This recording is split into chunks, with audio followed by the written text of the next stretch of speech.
Welcome back to Rick's Reflections, where we take a look at the upcoming Sunday Gospel reading and see how it applies to our lives today.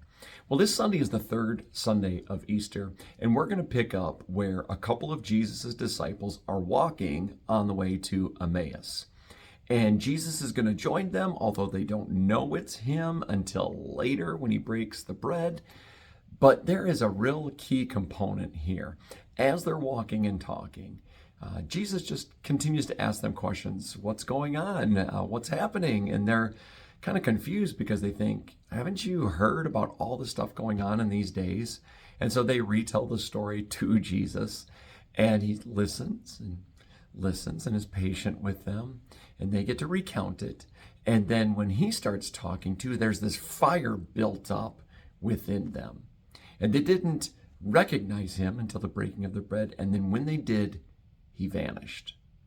Immediately following Jesus vanishing, the two disciples spoke to each other and said, were our hearts not burning when he was speaking to us?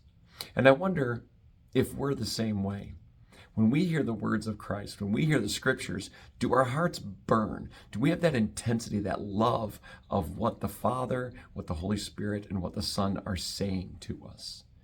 Do we sit at Mass and hear the readings and just kind of passively go through them? Or are our hearts burning for what they are trying to tell us? Remind us of the great love of God and the restoration of the human race that he has put into place, into motion from the Father to the Son through the Holy Spirit.